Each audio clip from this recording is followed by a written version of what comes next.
ನಮಸ್ಕಾರ ದ್ವಿತೀಯ ಪಿಯುಸಿಯ ವಿದ್ಯಾರ್ಥಿಗಳಿಗೆ. ಸೊ ವ್ಯವಹಾರ ಅಧ್ಯಯನ ಬಿಸ್ನೆಸ್ ಸ್ಟಡಿ ಸಂಬಂಧಪಟ್ಟಂಥ 4 ಅಂಕದ ಪ್ರಶ್ನೆಗಳಲ್ಲಿ ಈ ಪ್ರಶ್ನೆ ಬಹುಮುಖ್ಯವಾಗಿದೆ. ಸೊ ವ್ಯವಹಾರ ಅಧ್ಯಯನ ಸಂಬಂಧಪಟ್ಟಂಥ ನಿಮ್ಗೆ ಈಗಾಗಲೇ ಇನ್ನು 20 ದಿನಗಳ ವಾರ್ಷಿಕ ಪರೀಕ್ಷೆಗೆ ಕಾಲಾವಕಾಶ ಇರುತ್ತದೆ. ಅಲ್ಲಿ ನಿಮಗೆ ಬಿಸ್ನೆಸ್ ಸ್ಟಡಿ ಯಾವ ಒಂದು ಡೇಟ್ನಲ್ಲಿ ಇದೆ ನೋಡಿ, ಆ ಡೇಟ್ನಲ್ಲಿ ಈ ಪ್ರಶ್ನೆಗಳು ಇಂಪಾರ್ಟೆಂಟ್ ಇರ್ತವೆ. ನಾವು ಕೊಡ್ತಾ ಹೋಗ್ತೀವಿ. 4 ಅಂಕದ ಪ್ರಶ್ನೆಗಳು, 8 ಅಂಕದ ಪ್ರಶ್ನೆಗಳು, ಹಾಗೆ 2 ಮಾರ್ಕರ್ಸ್ ವೆರಿ ವೆರಿ ಇಂಪಾರ್ಟೆಂಟ್ ಪ್ರಶ್ನೆಗಳನ್ನ ಕೊಡ್ತೀವಿ. ಅವುಗಳನ್ನ ಮಿಸ್ ಮಾಡ್ಕೊಳ್ಳೋದಾಗದೆ ನೀವು ನಮ್ಮ ಚಾನಲ್ ಸಬ್ಸ್ಕ್ರೈಬ್ ಮಾಡ್ಕೊಳ್ಳಿ. ಯಾಕಂದರೆ ನಾನು ಹಾಕುವಂಥ ಪ್ರತಿಯೊಂದು ವಿಡಿಯೋ ತಕ್ಷಣ ನಿಮಗೆ ನೋಟಿಫಿಕೇಶನ್ ಬರುತ್ತೆ. ಅಂದರೆ ನೀವು ಈಸಿಯಾಗಿ ಹೆಲ್ಪ್ಫುಲ್ ಕಂಟೆಂಟನ್ನು ಪಡ್ಕೊಳ್ಬೋದು. ನಿಮಗೆ ಪಿ ಯು ಸಿಯಲ್ಲಿ ಸ್ಕೋರನ್ನು ಮಾಡ್ಕೊಳ್ಬೋದು. ಸೊ ನಿಮಗೆ ಬಿಸ್ನೆಸ್ ಸಂಬಂಧಪಟ್ಟಂಥ 4 ಅಂಕದ ಪ್ರಶ್ನೆಯಲ್ಲಿ ಅತಿ ಮುಖ್ಯವಾಗಿದ್ದು, ಇದರಲ್ಲಿ 4 ಡಿವೈಡ್ ಏನು ಮಾಡ್ತೀವಿ ನಾವು. ಯೋಜಿಸುವಿಕೆಯ 4 ಲಕ್ಷಣಗಳನ್ನು ವಿವರಿಸಿ, ಯೋಜಿಸುವಿಕೆಯ 4 ಮಿತಿಗಳನ್ನು ವಿವರಿಸಿ, ಯೋಜಿಸುವಿಕೆಯ ಪ್ರಾಮುಖ್ಯತೆ ಹಾಗೂ ಮಹತ್ವ. ಇಷ್ಟರಲ್ಲಿ ಮಿತಿ ಕೇಳ್ಬೋದು, ಮಹತ್ವ ಕೇಳ್ಬೋದು, ಮಿತಿಗಳನ್ನ ಮತ್ತು 4 ಲಕ್ಷಣನ ಕೇಳ್ಬೋದು. ಸೊ ಹೋದ ವರ್ಷದ ಪ್ರಶ್ನೆ ಪತ್ರಿಕೆಯಲ್ಲಿ ಮಿತಿಗಳನ್ನು ಕೇಳಲಾಗಿತ್ತು. ಸೊ ಇದರಲ್ಲಿ 4 ಲಕ್ಷಣನ ಸಹ ಕೇಳ್ಬೋದು ಅಥವಾ ಮಹತ್ವ ಕೇಳ್ಬೋದು. ನಿಮಗೆ ಮಾಡಲ್ ಕ್ವಶನ್ ಪೇಪರ್ ಸರ್ಕಾರ ನೀಡುವಂಥಲ್ಲಿ ಆ ಪ್ರಶ್ನೆಯಲ್ಲೂ ಕೂಡ ಯೋಜಿಸುವಿಕೆಯ ಪ್ರಮುಖ ಒಂದು ಲಕ್ಷಣ ವಿವರಿಸಿ ಅಂತಿದೆ, ಹಾಗೆ ಮಿತಿ ಅಂತಿದೆ, ಸೊ ಮಹತ್ವ ಅಂತಿದೆ. ಅದರಲ್ಲಿ ಇಷ್ಟರಲ್ಲಿ ಯಾವುದರನ್ನ ಟ್ವಿಸ್ಟ್ ಮಾಡಿಕೆ ಸಹ ಕೇಳ್ಬೋದಾಗುತ್ತೆ. ಸೊ ನಾವು ಈ ಉತ್ತರವನ್ನು ಹೆಂಗೆ ಬರೀಬೇಕಂದ್ರೆ, ಯೋಜಿಸುವಿಕೆ ಎಂದರೆ ಏನು ಅಂತ ಬರೀಬೇಕು. ಯೋಜಿಸುವಿಕೆ ಎಂದರೆ ಏನು ಮಾಡಬೇಕು ಮತ್ತು ಹೇಗೆ ಮಾಡಬೇಕು ಎಂಬುದನ್ನು ಪೂರ್ವವಾಗಿ ತಿಳಿಸುವುದಾಗಿದೆ ಅಂತ ನೀವೊಂದು ಓನಾಗಿ ಬರೀಬೇಕು. ಸೊ ಓನಾಗಿ ಮಾರ್ಕ್ಸ್ ಬರೆದ್ರೆ ಮಾರ್ಕ್ಸ್ ಕೊಡ್ತಾರೆ. ಸೊ ಯೋಜಿಸುವಿಕೆಯ ಲಕ್ಷಣಗಳಲ್ಲಿ ಏನಂತ ಬರೀಬೇಕಂದ್ರೆ, ಯೋಜಿಸುವಿಕೆಯ ಉದ್ದೇಶ ಸಾಧನೆ ಮೇಲೆ ಕೇಂದ್ರೀಕರಿಸುತ್ತದೆ ಅಂತ ಸಬ್ ಪಾಯಿಂಟನ್ನು ಬರೀಬೇಕಾಗತ್ತೆ. ಸೊ ಅದರ ತಲೆಗೆ ಇದೇ ಬರೀಬೇಕಂತೇನಿಲ್ಲ. ಸೊ ಓನ್ ಬರೆದ್ರೆ ಕೂಡ ಮಾರ್ಕ್ಸ್ ನಿಮಗೆ 4ಕ್ಕೆ 4 ಸಿಗುತ್ತವೆ.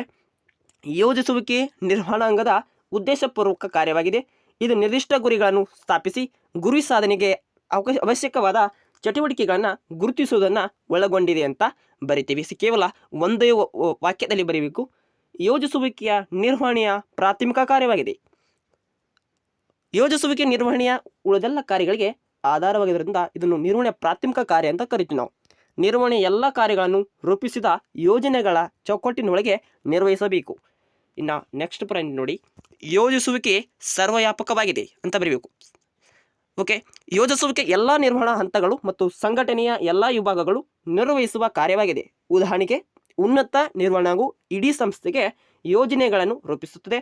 ಅತ್ಯಂತ ಕೆಳವರ್ಗದಲ್ಲಿ ಮೇಲ್ವಿಚಾರಕರನ್ನು ದೈನಂದಿನ ಕಾರ್ಯಾಚರಣೆ ಯೋಜನೆಗಳನ್ನು ರೂಪಿಸುತ್ತಾರೆ. ಇನ್ನು 4ನೇ ಪಾಯಿಂಟ್, ಯೋಜಿಸುವಿಕೆ ನಿರಂತರ ಪ್ರಕ್ರಿಯೆ. ನಿರಂತರ ಕಂಟಿನ್ಯೂ ಆಗಲಿ ಯೋಜನೆ ಮಾಡ್ತಾ ಇರ್ತಾರೆ ಒಂದು ಕಂಪನಿಯು. ಯೋಜಿಸುವಿಕೆ ನಿರಂತರ ಪ್ರಕ್ರಿಯೆಯಾಗಿದೆ. ಅಂದರೆ ಯೋಜನೆಗಳನ್ನು ರೂಪಿಸುವುದು, ಅದನ್ನು ಜಾರಿಗೊಳಿಸುವುದು, ಅದನ್ನು ಅನುಸರಿಸುವುದು, ಇದನ್ನು ಯೋಜನೆ ರೂಪಿಸುತ್ತದೆ. ಇಷ್ಟು ನೀವು ಪಾಯಿಂಟನ್ನು ಬರೀಬೇಕು. ಇನ್ನೊಂದು ಪಾಯಿಂಟ್ ಇರ್ತವೆ, ಗುರಿ ಪ್ರಧಾನವಾಗಿದೆ ಅಂತೂ ಕೂಡ ಒಂದು ಪಾಯಿಂಟ್ ಇದೆ.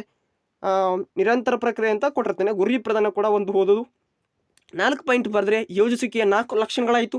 ಇನ್ನು 4 ಮಿತಿಗಳಂತ ಇದೆ ನೋಡಿ, ಅದನ್ನು ಮುಂದಿನ ದಿನಗಳಲ್ಲಿ ವಿಡಿಯೋ ಮಾಡ್ತೀನಿ. 4 ಮಿತಿ ಇರ್ಬೋದು, ಇದರ ಸಂಬಂಧಪಟ್ಟಂಥ 4 ಪ್ರಶ್ನೆ ಇರ್ತವೆ. ಮಿತಿಗಳು, ಲಕ್ಷಣ, ಮಹತ್ವ, ಪ್ರಾಮುಖ್ಯತೆ, ಇಷ್ಟು. ಇನ್ನೊಂದು ಬಿಟ್ಟರೆ ಯೋಜಿಸುವಿಕೆ ಬಿಟ್ಟರೆ ನಿರ್ದೇಶಿಸುವಿಕೆಯ ಮಿತಿಗಳು, ಮಹತ್ವ, ಲಕ್ಷಣಗಳು, ಹಂತಗಳು. ಯೋಜಿಸುವಿಕೆಯ ಪ್ರಕಾರಗಳನ್ನು ತಿಳಿಸಿ. ಯೋಜಿಸುವಿಕೆಯ ಹಂತಗಳು ಕೂಡ ಇವೆ, ಅವನು ಕೂಡ ಕೇಳ್ಬೋದು. ಯೋಜಿಸುವಿಕೆಯ ಹಂತಗಳನ್ನು ವಿವರಿಸಿ. ಇಷ್ಟರಲ್ಲಿ ಒಂದು 2 ಕೇಳ್ತಾರೆ. ಬಿಟ್ಟರೆ ಸಿಬ್ಬಂದಿ ನಿರ್ವಹಣೆಯ ಹಂತಗಳಿರ್ಬೋದು. ಸೊ ಇಷ್ಟು ಪ್ರಶ್ನೆಯನ್ನು ನಿಮ್ಮ ವಾರ್ಷಿಕ ಪರೀಕ್ಷೆ ಕೇಳ್ತಾರೆ. ನಾವು 8 ಅಂಕದ ಮತ್ತು 4 ಅಂಕದ ಪ್ರಶ್ನೆನ ವಿಡಿಯೋ ಮಾಡ್ತೀನಿ. ಸೊ ಅವನು ಕೂಡ ನೋಡಬೇಕಾದ್ರೆ ಅವನ್ನ ಮಿಸ್ ಮಾಡ್ಕೊತೀರಿ ನೀವು. ಸಬ್ಸ್ಕ್ರೈಬ್ ಮಾಡ್ಕೊಳ್ಳಿ, ಹಾಗೆ ಬೆಲ್ ಐಕನ್ ಕ್ಲಿಕ್ ಮಾಡ್ಕೊಳ್ಳಿ, ಆಲ್ ಆಪ್ಷನ್ಸನ್ನು ಸೆಲೆಕ್ಟ್ ಮಾಡ್ಕೊಳ್ಳಿ. ಅಲ್ಲಿ ಪರ್ಸನಲ್ ಇಟ್ಕೊಳ್ಬೇಡಿ, ಆಲ್ ಆಪ್ಷನ್ಸ್ ಕ್ಲಿಕ್ ಮಾಡೋ ಮೂಲಕ ನಾನು ಹಾಕುವಂಥ ಪ್ರತಿಯೊಂದು ವಿಡಿಯೋ ನಿಮಗೆ ನೀವು ಆನ್ಲೈನಲ್ಲಿದ್ದರೆ ತಕ್ಷಣ ನಿಮಗೆ ನೋಟಿಫಿಕೇಶನ್ ಬರುತ್ತೆ. ಆ ವಿಡಿಯೋಗಳನ್ನು ನೋಡ್ಕೊಳ್ಳಿ, ನಿಮಗೆ ತುಂಬ ಹೆಲ್ಪ್ ಆಗುತ್ತೆ ಅಂತ ಹೇಳ್ತಾ, thank you for watching. Have a nice day.